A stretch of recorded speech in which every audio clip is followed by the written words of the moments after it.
To uninstall Comet AI browser, the first thing that you need to do is to open the Task Manager options to your PC or any device that you have. Afterwards, click on the open options that you can see.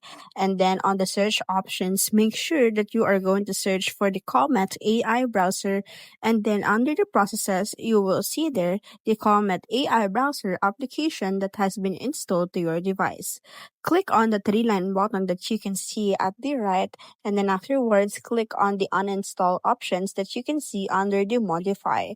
And then you will be asked, are you sure you want to uninstall Comet? Click on the uninstall options. But before that, you must make sure that you have already clicked on the allow delete or also delete your browsing data. Afterwards, you will be able to see that you have successfully uninstalled the Comet AI browser to the device that you have. Fast, easy, and convenient.